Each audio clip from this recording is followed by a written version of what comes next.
You ready for me to count to 10? You join in at 5? Yep. 1, 2, 3, 4, 5, 6, 7, 8, 9, 10. Did you forget again? I did. I was I was thinking of something that I wanted to tell you, and Oh my God. it took 6 seconds this time rather than 5. So I think I'm expanding my attention span. You know, I was just telling you that I was a bit late getting here because the usual place I went to buy the iced coffee had run out. So I had to drive on and find somewhere else. But it was just as well because as I was arriving, there was some, as you call it, extraneous noise, some extra noise that we have to make sure isn't happening around the place, which was the fireworks from the show because the show's on at the moment. Oh, okay. Yeah. So we had fireworks going on, well, not overhead, but just down the road a little bit. And we couldn't have started recording with that going anyway. That would have been pretty awesome, podcasting with fireworks in the background. It'd be interesting if they're picked up, but they also could be just a lovely ambient noise anyway. But they've finished now, so there we go. All right. So is it true that you've got some sofa shop news? Don't you do a thing until you see the sofa shop. Look, it's true. I actually phoned the sofa shop because I thought it was worth getting to the bottom of, the sofa shop by Berkowitz. Yeah. And to get a bit of clarity on what was going on. And I actually thought about recording the phone call, but I assumed that was illegal. So that didn't get a run. You could have gone in there wearing a wire. I could have. But could you repeat that just a bit louder into my lapel, please? That's right. Just smell this flower here, sir, and repeat what you said. I imagine you would be so nervous wearing a wire. You'd be sweating like a pig. You would be so bad at undercover stuff. Well, it would depend. Yes, I don't like the idea. In fact, I'm feeling a bit uncomfortable even talking about it. But I called him at least, and I had a bit of a chat. And who's him? Who did you call? Well, I called the shop and I said, "Is this the sofa shop by Berkowitz?" And but he actually answered the phone. Hello, Berkowitz Furniture. Oh. And so I had to clarify. And so my first question to him was is it true? Is this a takeover or what's happened to the sofa shop? And he said yes, the sofa shop has closed and it's now Berkowitz Furniture. And I said, isn't it sofa shop by Berkowitz? And he clarified, no, it really is Berkowitz Furniture. That sadly the sofa shop has closed. I asked about the staff. Had any of the staff been able to be brought across? He said a few of them had been lost, but several people had come across to the new, done the deal with the devil, so to speak, and sold their souls to Berkowitz Furniture. They sold their souls, but for 50% off. That's right. That's right. All souls must go. I asked him, can you still match your curtains too? Choose your fabric, match your curtains too. And he said, he then went on enthusiastically to say, oh, yes, you can. And in fact, we've got dining suites that we've introduced as well. And a lot of the furniture is very similar to the sofa shop. But it's been expanded even in its range as well. So then I asked him about the jingle. And he really loved that. He says, I love that jingle. And he said, sadly, we're not able to use it anymore. He says, I assume the Berkowitz Furniture have their own jingle that they'll be introducing. And so I pointed out, well, that will be interesting because nothing rhymes with Berkowitz. And he laughed and he thought that was really cool. Man, you're stealing my jokes. What's that? What do you mean? That was my joke in the last one. I know. In fact, I did some great material on the phone and you would have been really proud. You were just testing if you were like testing a few jokes in anticipation of the next podcast. Yeah. Did you say why you were asking these questions? Like, did you put your cards on the table? No, he just seemed to be totally believing the fact that someone would call up with all sorts of these intricate questions. Like, he gave me expansive, enthusiastic answers to all my questions. Like, it would be like he's getting lots of them. That's how it felt. He didn't clarify that, but, Like, oh, not another one. That's right. Not another podcast that's enamored by the sofa shop thing. We've got another ex-sofa shopper on the line. Can someone take this? So what's happening with the jingle then? The jingle's just been completely like... I mean, what I want to know is about ownership of it. Yeah, I didn't want to raise that with him in case that raised a red flag and he suddenly, they'd have lawyers all over it. So the dollar signs in their eyes. That's right. So I just let that slide through and switched my attention away from the jingle and just went back to, clarifying that opening hours and things like that. And their location is at Mile End, although he did clarify they have a slightly smaller footprint because someone has moved in alongside. So that's interesting. They've not got quite as much... they've got a greater diversity of stock, but less room to put it in. So that'll be interesting to see if and when I get down there. Sounds like his heart was with the sofa shop, though, more than Berkowitz. He did. Several times he mentioned 36 years. He says, I've sung that jingle for 36 years, The sofa shop's been here for 36 years. He said... I can't get it out of my head, for God's sake. We all have. That's the problem. Yeah.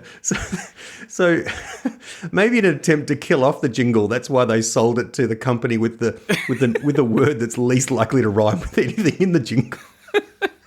Berkowitz bought the sofa shop as a community service to the rest of us. Just to muzzle the jingle. That's right. Very interesting.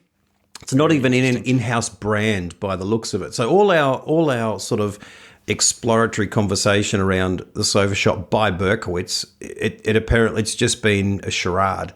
It really is Berkowitz, the sofa shop. You know what though? Has gone. I think this opens up the window for us to finally release those sofa shop T-shirts that I had made. Oh, that's true. Because now that the sofa shop itself doesn't exist, I feel like now it is truly retro. It is. That's right. Having had 12,000 T-shirts printed, it would be a shame for them to remain in the boxes. I bought a whole property. I'm the other tenant that's moved in next door to the sofa shop. Just with all those T-shirts. We should buy a shop. They've reduced their footprint so a company could get in selling sofa shop T-shirts. That'd be so cool, buying the place next door. That would be. Just to sell stuff commemorating the sofa shop. Like Kanye West does those pop-up stores all over town and stuff sells out, at elite prices. We could definitely do that. Just do a pop-up next to the old sofa shop. Very interesting, though. I thought they were keeping the sofa shop brand going, but it sounds like, they've brought it to an end. Very interesting. Yeah. We keep saying very interesting. This, of course, is not interesting in any way whatsoever, and we should probably get on with the show. The sofa shop is your only stop for the sofa you need. Tim, you have been sending me a few possible ideas in the build-up to the show. You've been saying that you think your ideas are a bit rubbish today. You're not feeling like you're on your best form. No. And I tend to agree. Thanks, man. But it did make me think maybe this is a time to just burn through a couple of rubbish ideas, because I think I've got some good ideas, but I've also got a pretty long list of bad ones. Right. Yeah. I've also had a few ones that might have double purposes. For example, let me run a few by you. Mm-hmm. Just the last few days, I've been having what I like to call a big admin session where I have to do all the stuff I don't want to do.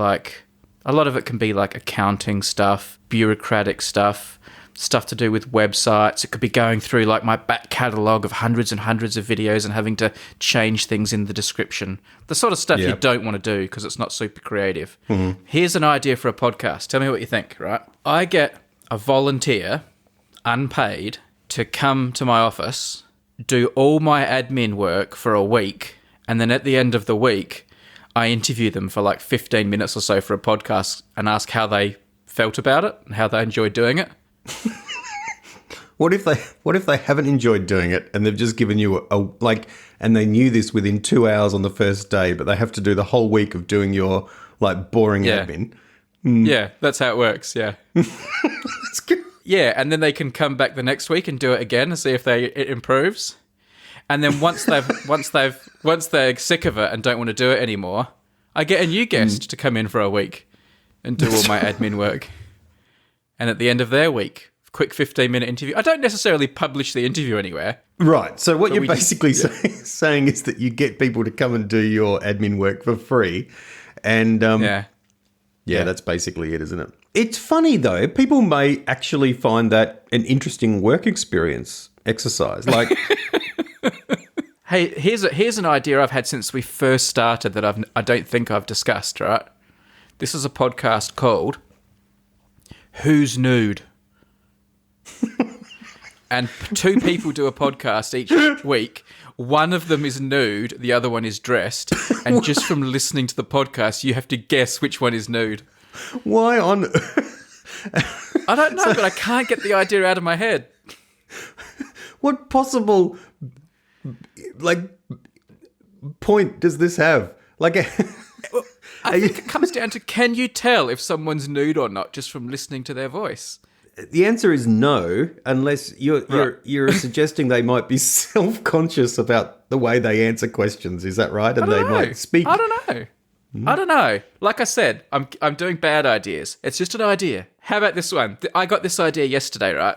Because I was watching some sport on TV, and my wife was doing the crossword, and she was asking me to help her do the crossword. And you know how when you're doing a crossword, part of it is purely like a mental thing. Oh, what does this word and definition and coming up with things. But another big part of it is visual. You need to know how many letters it has. You need to like look at the blank spaces, look at what's available and that. But she was just calling across the room to me. She was going, you know, a 6-letter word that means this. That means, you know, an argument. And the third letter is an R, and the fourth letter might be an E. And I was having to like do it in my head. And this isn't really something you should be doing by audio.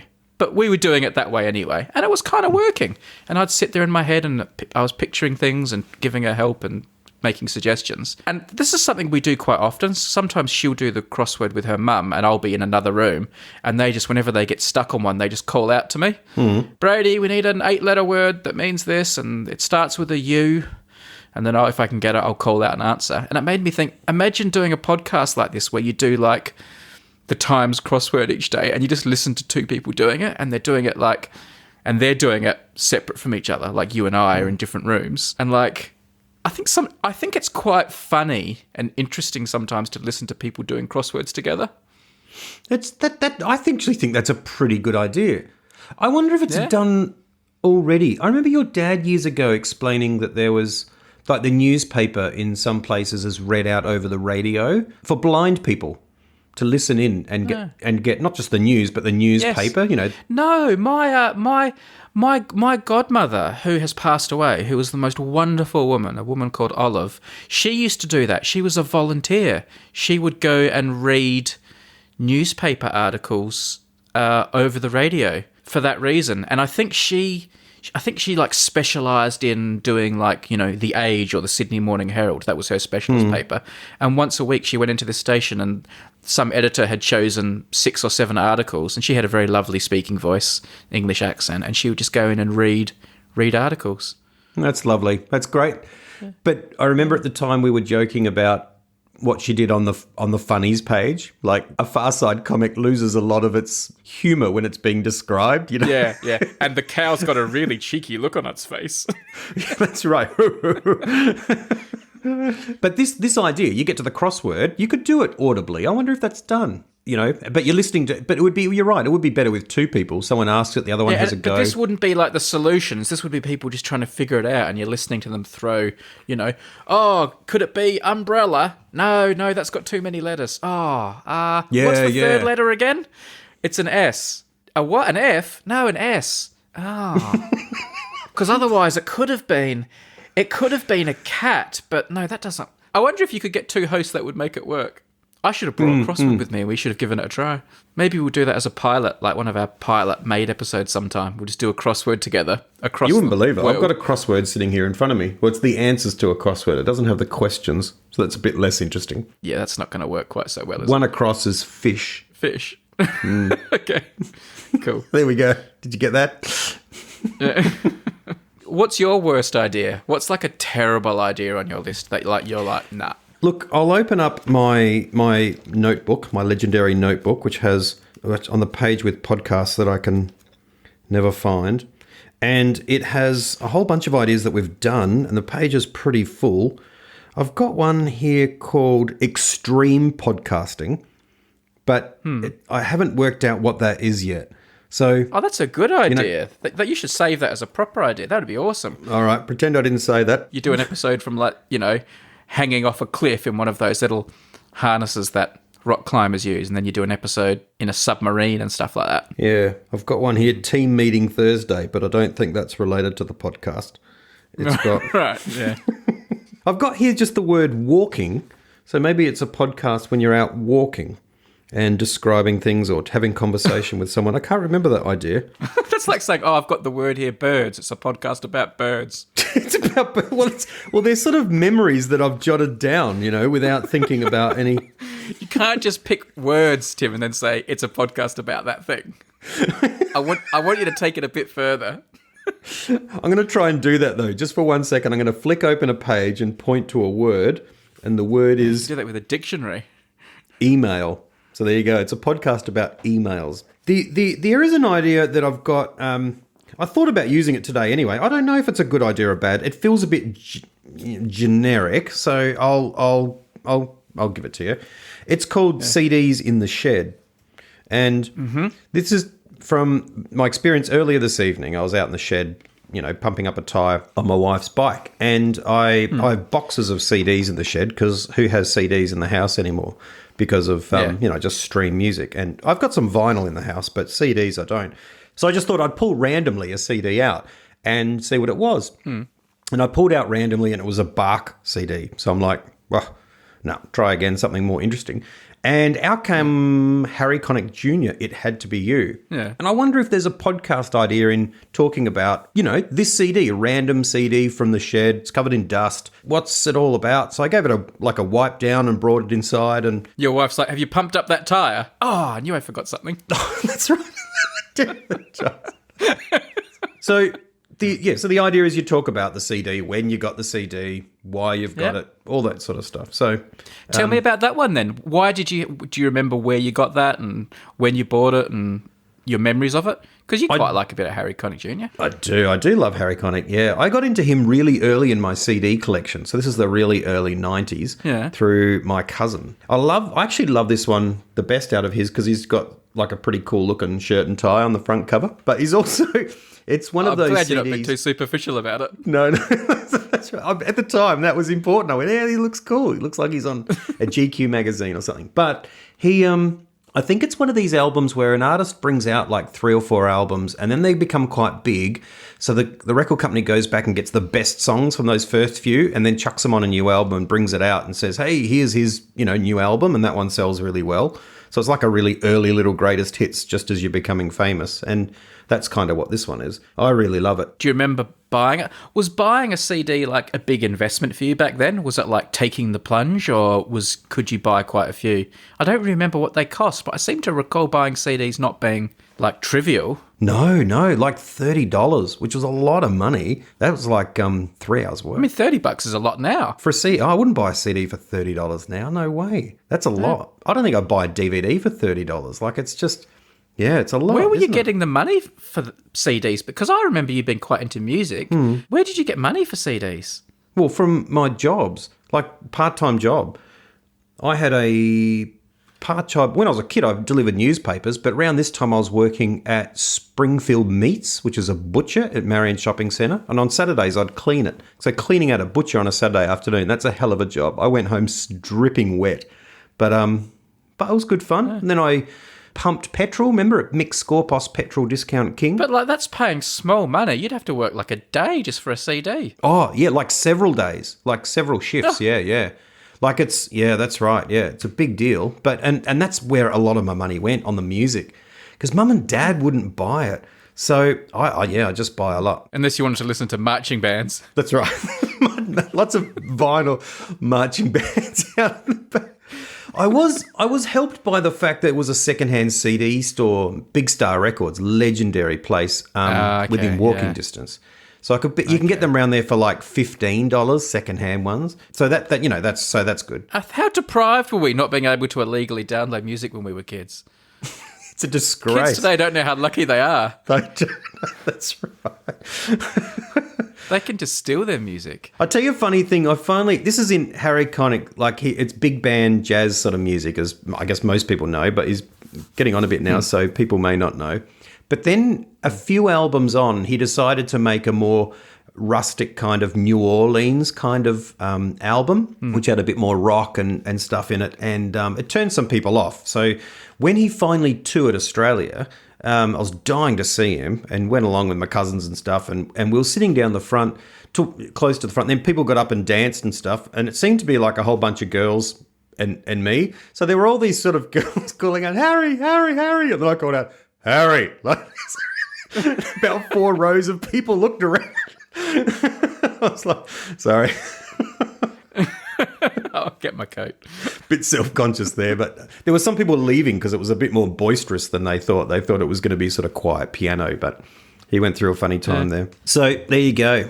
Yeah, I think it's a good, it's a good solid idea. Probably already exists. It's basically there's a lot of podcasts now about reviewing old films from the 80s and 90s and what are they like and things like that. And it's probably true with music too. Your sort of selection method maybe gives it a nice little gimmick. I like, rather than reviewing the music, which you haven't really talked about yourself anyway, but rather than reviewing the music, I do like how you like the nostalgia of the time and the stories from the time. That sounds almost more fun. Like, the stories of what you had to do to buy the CD, working in the butcher and things like that. I'll tell you what I'll give you. I'll give you the nostalgic sound of a CD being opened and closed. Here we go. And then... Yeah. Yeah, well, yep. Wow.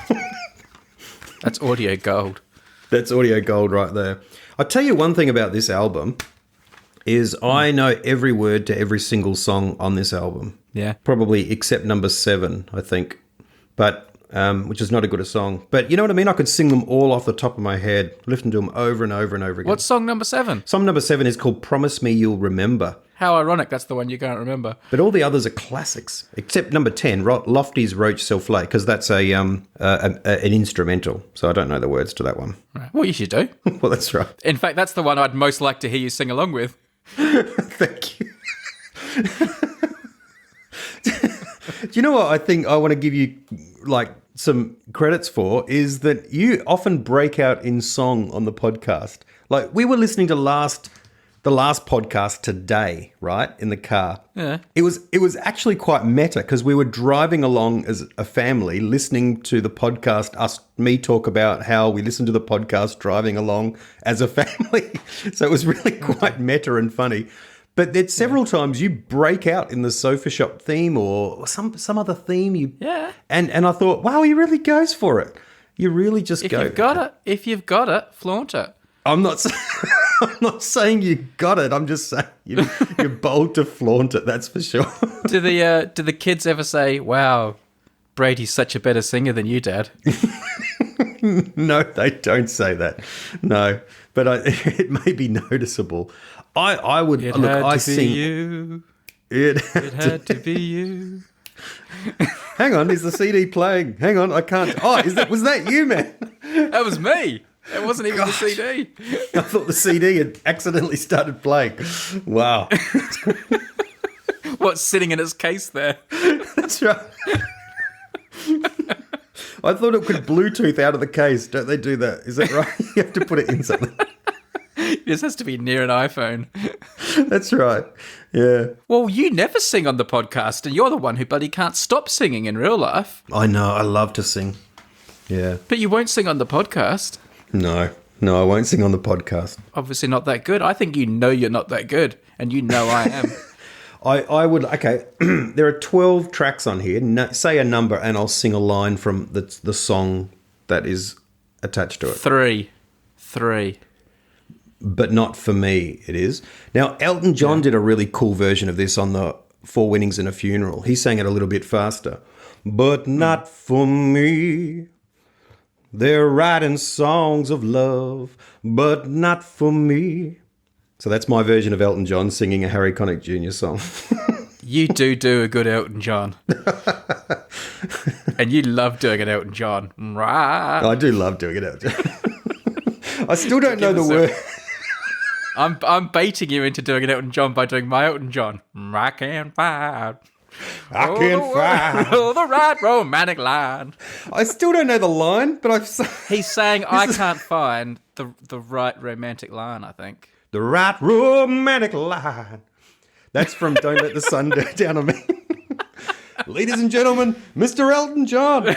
I can't find. Oh, the right romantic line. You see me once. You know the way I feel. To see the way I feel. Don't discard me. That's when you realise how thin George Michael's voice was. He goes, baby, no. He was good. What's that? He was good. I still get goosebumps whenever I listen to that song. It is a great song, isn't it? It's a good video too, because it's all live and stuff. That's great. Yeah. Well, that's a good podcast. Like, Tim does Elton John. The whole podcast talking like Elton John. I have to say, building on from last time I was talking about the Queen biopic, last night I watched Rocket Man, the one about Elton John. Yeah, and it's rubbish too. Yeah. Was that? I heard that's good. No, it's kind of creative, and at least they try and break out of the overly serious mold, and so that they move back and forward and so forth. But I didn't enjoy it. It still felt derivative. Do you know what film I watched a couple of nights ago? What? Paddington 2. Oh, I've not seen that yet, but I've heard it's really great. I was about a year ago. My wife watched it on a plane, and I watched the last 20 minutes over her shoulder with no sound on a little plane screen, and it made me cry just watching it. So we watched it a couple of nights ago. Fantastic film. Yeah. I was like, God, this is good. I looked up on Rotten Tomatoes. What do you think its critic score was on Rotten Tomatoes? Well, it's either surprisingly low, but I've universally heard it's great. Is it 97 or something? 100%. Wow. And for a sequel. That's incredible. Yeah. The first one got 97%. I've not seen either of them because the kids got to them before me, and so I didn't get to watch them, with them, which is generally how I end up sitting through kids' films. Yeah. But instead of watching bloody Rocket Man and Queen films, you should be watching the Paddington films. Wow. Well, I will. I have been meaning to, particularly the second one. Do you need to watch the first one first, or you don't know? No, you don't need to watch the first. I'd go straight to the second. I like Paddington Bear. I dressed up as Paddington Bear for Book Week when I was in primary school. Yeah. So I feel a bit of a connection with him. I feel like he understands. Well, me. yeah, I understand. I feel a bit of a connection with him. Yeah, nice. Yeah. I go to Paddington Station a lot, so I practically made that film. That's right. I remember getting a photo with the Paddington statue there to send to the kids when I was there with you last year. Yeah. That's cool. Great film. Okay, so before that, you said you cried in Paddington 2? My word, yes. Very emotional at the end. Wow. So before that, what's the last film you cried in? I cry a bit at films and TV shows. Yeah, I'm pretty easily affected by media like that. If they do it well, I can be turned off very quickly, but I can be quite sentimental and quite moved. Yeah, no, I'm pretty sentimental. I cry quite a lot at TV shows and movies. Like Formula One racing, that kind of thing. Not so much that, but I can be affected by sport. I'm easily affected. I'm easily affected by media. Watching things on planes is worse, though. There's actually scientific research that shows you're more likely to cry at films and things on planes. I've read that too. Yes. Yeah. Particularly men, they say. The research I read in an article said that men, but it's probably everyone. Okay. It's probably the feeling of being far away from people and a bit of the tiredness and strain. I think it actually may be like physiological. Like, it's not just like psychological. Oh, really? I think there are physical reasons for it too. Yeah. So, let's do an ad. All right. We're through. That's all the rubbish ideas we have, which is pretty good. It's not that long a list. Nah. Plenty more where they came from. That's exactly right. Let's talk about Storyblocks Video, members-only site offering a one-stop shop for stock video. Storyblocks Video enables you to upgrade your creative projects with unlimited downloads of studio-quality, affordable stock footage, motion backgrounds, After Effects templates, and more. So picking up on my point earlier about the fireworks happening at the show over the top, can you add firework from Storyblocks to what I'm saying right now? Well, because we're doing an ad for Storyblocks video, not so much. Right. They do have audio and photos, but I think we're supposed to be promoting the video. Right, okay. The video side of things. So, let's not cross the streams here. So if people are watching this on the YouTube, you could show some fireworks right now. Is that right? Yes. Cool. And I feel quietly... Let me log in to my Storyblocks account right now, because I've actually been hitting the Storyblocks pretty hard lately, Tim, for professional reasons. Yeah. So I've got the account to hand here. Let me call it up. Oh, look at those fireworks. Oh, this is just for the YouTube watchers. Oh, look at those ones. Oh, a green one. Oh, that's beautiful. Wow, that's fantastic. Wow, this is some great acting you're getting here, people. Between acting and singing, which one do you think I should lean more heavily into? I am now looking at videos on... They have... I think it's fair to say there are a lot of fireworks videos on Storyblocks you could download if you wanted to incorporate fireworks into a film or like a website you were doing or any other kind of project, royalty free. But like, for example, I was doing a video the other day and the person I was interviewing was talking about wisteria, the plant, the flowers. And I was like, I really need to show some wisteria on the screen at the moment. And I wouldn't even know where to go to film some. And then I'd have to pack my car up and take all my camera gear and film it, wipe out a day or half a day just to get like a 5-second shot of wisteria. Went on to Storyblocks. Sure enough, they had footage of wisteria, grabbed it. Bang. Within less than 30 seconds, it was in my project. Beautifully, professionally shot wisteria. Who could have ever even known I would have needed that? But when I did... Storyblocks video had it. That's brilliant. You never know what you're going to need. They've all got it all. If you're interested, check them out. Let me give you the URL. Go to storyblocks.com/unmade. That's storyblocks.com. Use the /unmade because that tells them you came from here.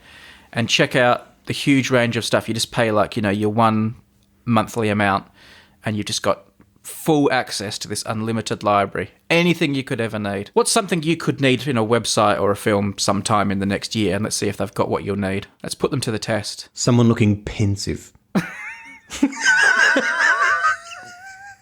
Pensive. So I use the word pensive. I've got a page. I'm not even joking. I have a page of people looking pensive here. I was trying to think of something more than just happy or sad, I've got pensive woman standing on a bridge. I have young African-American man looking pensive in library. Worried man sitting in garden. Pensive businesswoman drinking coffee outside. Sad pensive woman sitting in armchair at home. Serious senior man with white beard looking pensive.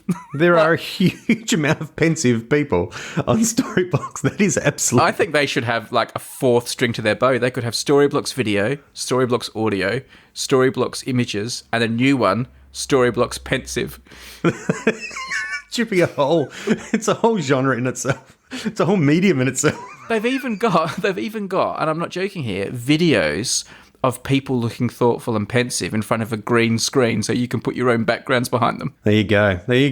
Storyblocks. For all your pensive needs. You want an idea from me? Oh, yeah, man. I do.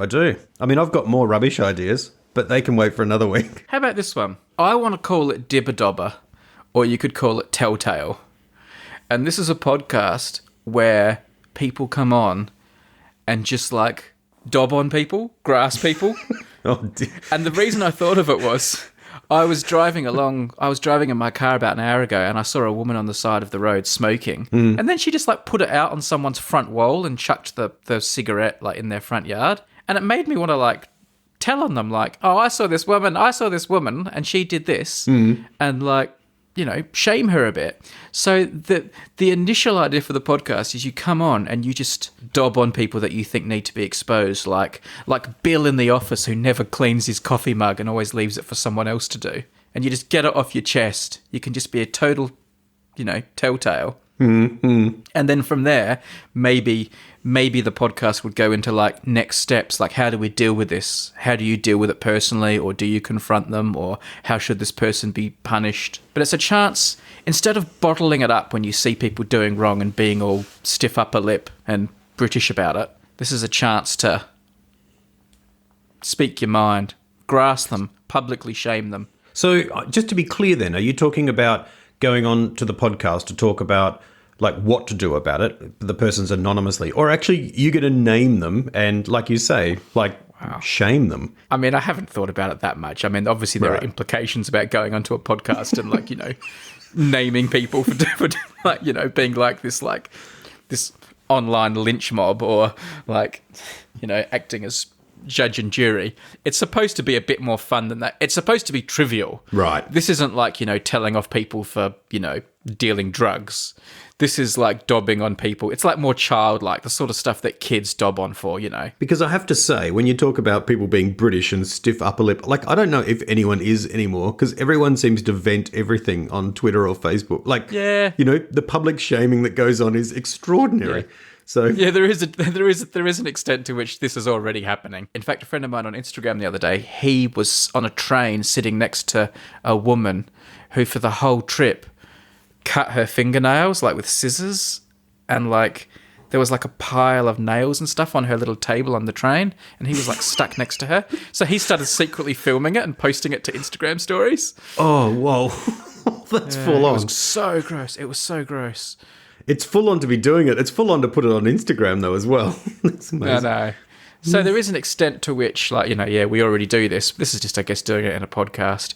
But yeah, this is like, it's basically, it's complaining about people, isn't it, really? But it's like dropping them in it. Because like, we've all got things that annoy us and people we think should be told off and exposed. Do you know what it is? It's kind of like a micro WikiLeaks. That's what it is. You just dump it. WikiLeaks for the guy who doesn't clean his coffee cups. That's right. Yeah. Didn't clean up. You know, I'm talking that kind of small fry stuff, neighbourhood disputes, office gripes. Yeah, you know, the person who always leaves the toilet seat up and stuff like that. You go onto a podcast and explain in great detail why it's frustrating. Yeah, it frustrates me. And what should we do about it? What do I do? Do you confront him? Do you just, you know, get on with it? How do you handle these situations? Do you call the boss? Call the police? What do you do? So what would you call it? Dibber Dobber? Well, I liked Dibber Dobber. That's what I called someone who, like, that was like the derogatory thing you would call someone when I was a kid, you know. Oh, you're like, you know, if I was like, you know, pulling my sister's ponytail and she was going to tell mum, oh, don't be a Dibber Dobber. Don't be a telltale, or what do you call them, a tattletale, or there's all sorts of names for it. What's the family attitude to dobbing in your house? Because as soon as you have multiple kids, dobbing becomes like a huge issue for life. This was my experience of having a sister, you know. When to dob, when not to dob. What's the ethics of dobbing? It is a really difficult one to think about, isn't it? When you think about it in terms of a life lesson, because there is a sense, there's a balance going on between being a person who values truth and, you know, learning to be a person who values truth and not covering up things that are corrupt and those sorts of things. Yes.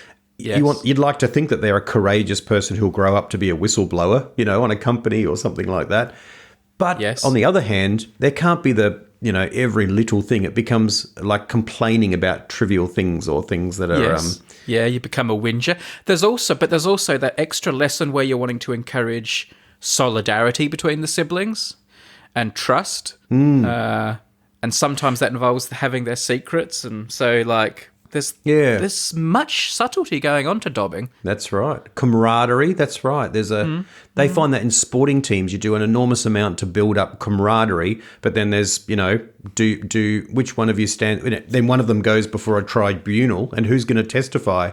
So corruption, you know, and untruth and all that breeds because people aren't willing to break camaraderie. That's how police corruption and all that kind of stuff happens. It's a balance between those two things. I remember years and years ago, what must have been like I can't remember how long ago it was. It was when I was in high school, and I was representing our school in this like Youth of the Year competition that was run by Lions Club. And part of it was you had to go to the local Lions Club and do a speech. Oh, I remember you doing this. Yeah. So, and another part of it was you had to go to... It was like a competition. You were against a bunch of other students. And one of the other components was you had to go to like the house of these 3 Lions Club members, and they interviewed you to find out, you know, how good you were and what kind of person you were, and they asked you questions and stuff, just to suss you out. And one of the questions I was asked was, what would you do if you were with, like, you know, your best friend, and then you found out they were like doing drugs, you know, like not hard drugs, but, you know, they had a smoke of marijuana or something. And I straight away thought, what's the answer they want to hear? And I think my answer was along the lines of, I can't remember what I said, but the upshot of it was I would grass them. I would, because, you know, drugs are wrong and you can't be doing drugs. And with some reluctance, I would, you know, report them to whoever they had to be reported to. And to this day, I regret that answer. Because basically because it's not true.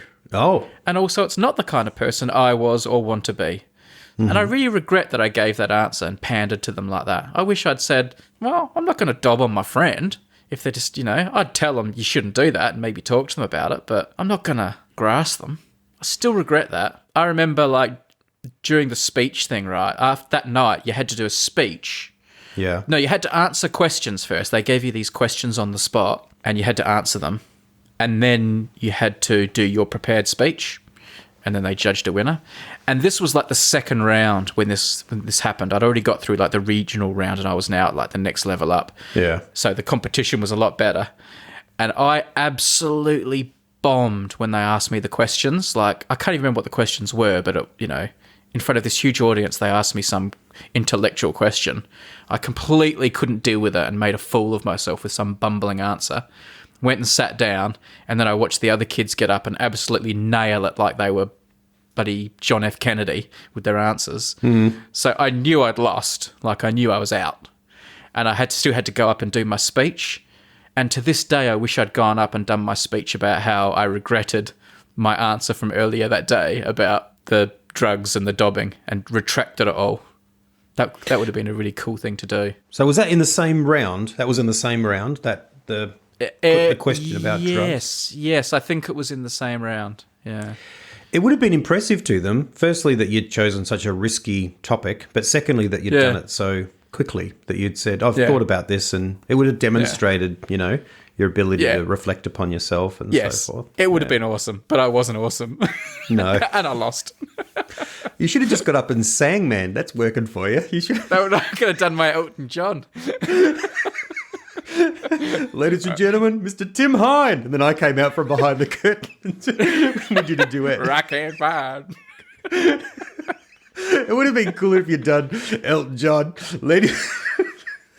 Elton John. If Elton John had come out from behind the curtain, I would have won. Wow. I remember in the first round, like the earlier round where I did win, my impromptu question that I was not prepared for was, do you think Australia should change its flag? Oh, yes. Because, you know, the Australian flag has the British Union Jack on it, obviously, and there's some people who want to sort of cut ties with Britain think it should change. Was it just about the flag? I remember you coming back and talking about how whether Australia should become a republic. No, I don't. It wasn't about a republic. It was just, should Australia change its flag? Okay. And I thought for a couple of seconds about my answer, and then I looked out at the audience in the Lions Club, and it was all like old, white, 80-year-old men. Right. And I knew what I had to do.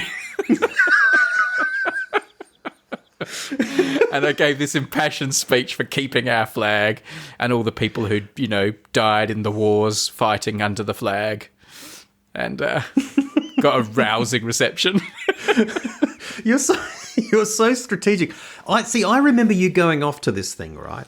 And I remember it slightly differently. I remember you saying how they asked you about, but basically the same question about changing the flag, which is a sort of a related to whether we'd become a republic or not, and that sort of thing. And I thought you argued for a monarchy, but you effectively argued the similar kind of thing about the flag. But I remember admiring you a bit at the time, like, because this is 1993, where everyone kind of wanted a republic. It was a really, you know, it was like the thing, the cool thing, and And I was certainly for an Australian republic. And so I just remember you, it's like being admirable, like, oh, wow, you've really got a different view and you've just presented that view, even though it's not the really popular view at the moment. But actually, you were just being a salesperson reading the room.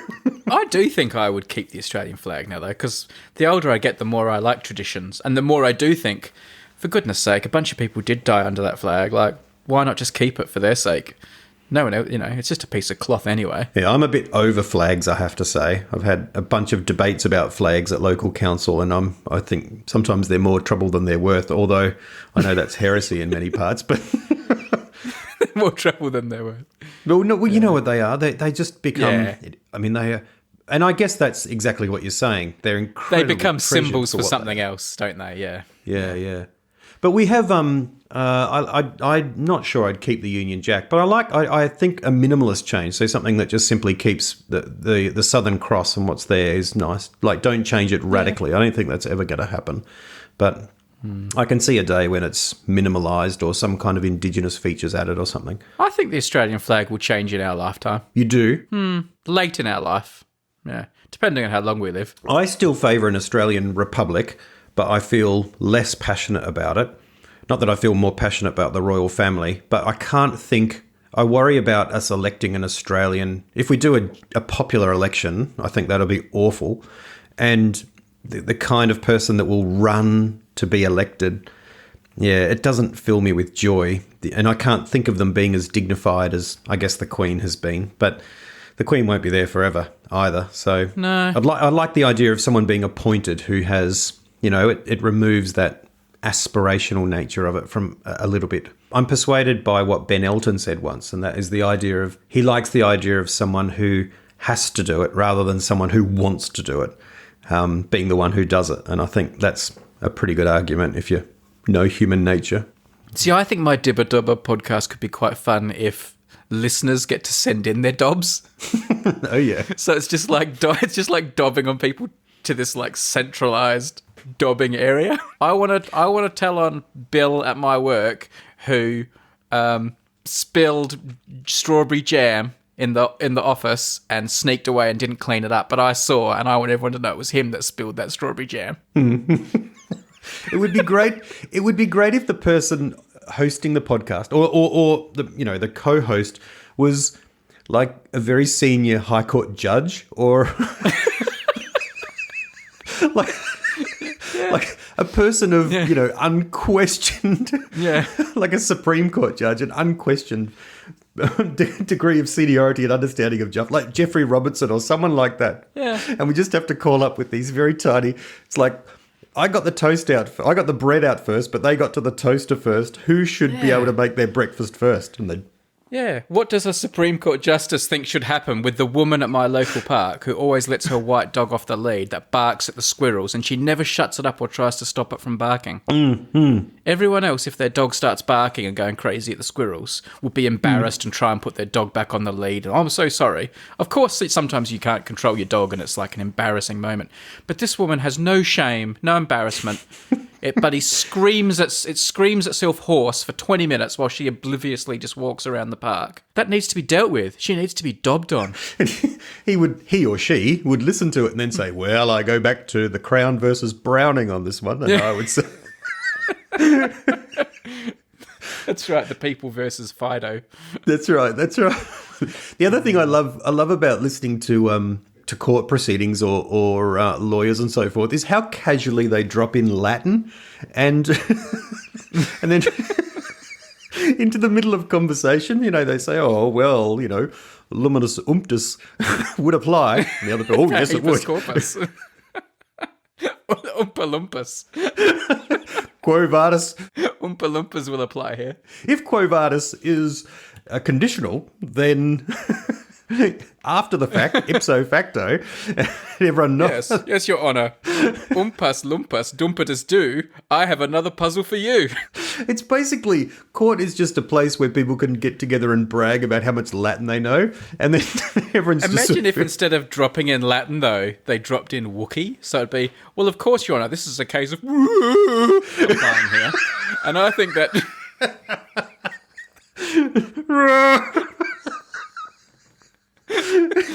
They're just cracking on as normal. Objection, Your Honour. That is clearly a case of not applying in this case. Oh, man. What language do you know the most of apart from English? Do you know any other language? We didn't do Latin at school, quite obviously. No, I did 1 year of French at school, and I joined the school late, so I was behind the rest of the class. So I never really learned it very well at all. Do you find, though, when you're in France, it seems to come a little bit easier? It is one of those ones that seems to come a little bit... Or you like to think you're talking French by the end of the first week? No, not in a conversational way. Like I can jokingly say the odd word, and but no, not in any useful way. Tim, I'm going to pick a random patron shout-out. Cool, Magoo. A random Canadian. Okay, no, it's not a Canadian. It's someone from Norway. Vidar.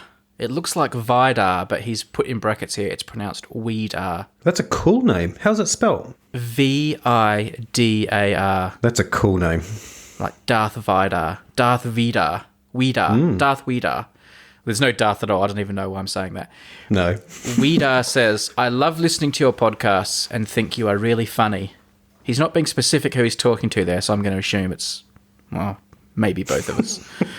I've just graduated from university with a master in physics, and I'm now working as a high school teacher while taking the pedagogical... I can never say that.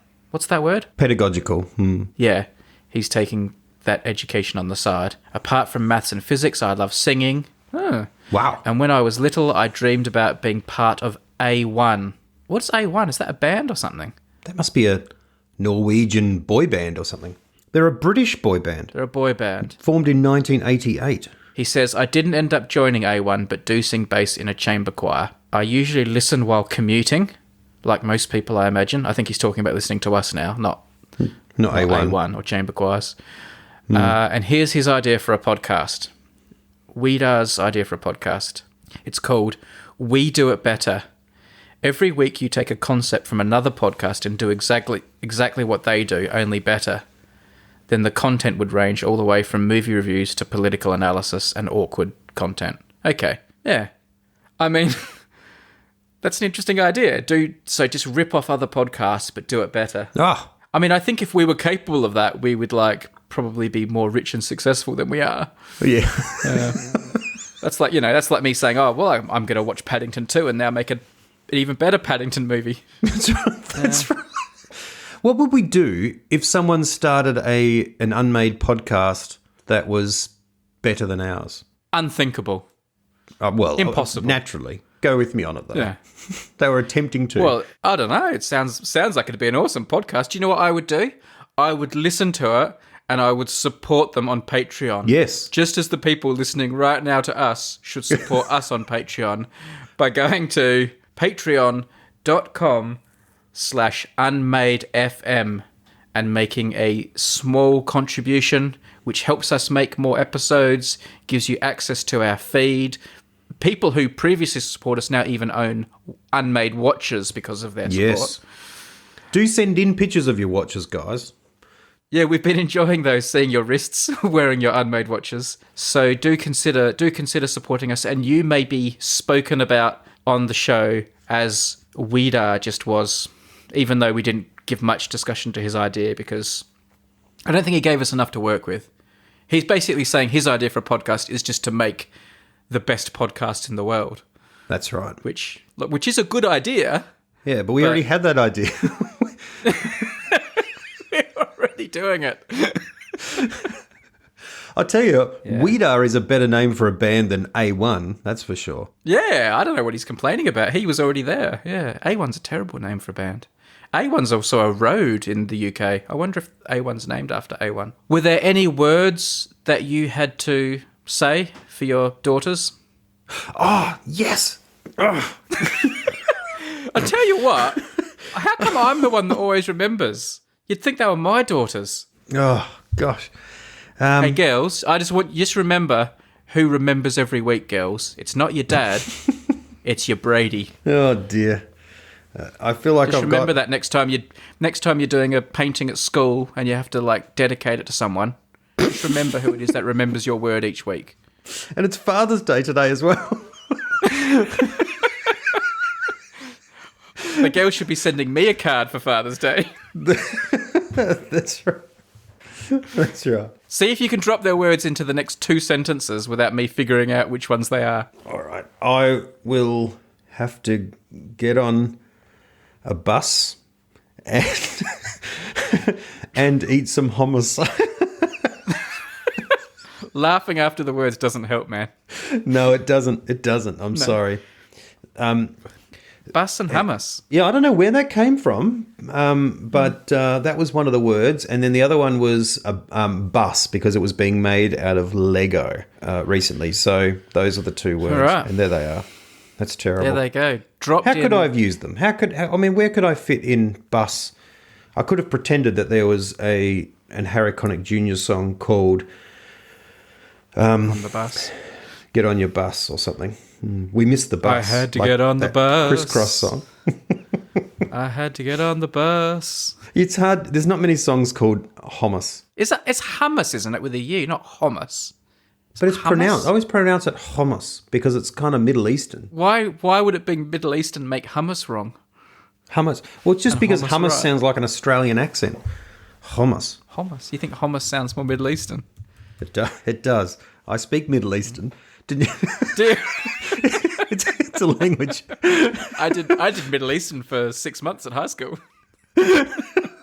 I'm looking up to see the pronunciation online. It's obviously spelled hummus, but it's It hasn't even got a O in it. no. There's no O in it. Exactly, but you pronounce it as if it's got an O in it. Well, that's The O is silent and invisible. It's an Arabic word meaning chickpeas. Yeah, that's got nothing to do with how it's pronounced. Well, there's no U in chickpeas, is there? Let's be honest. That's true. No. There's no O either. There's also no O. Yeah.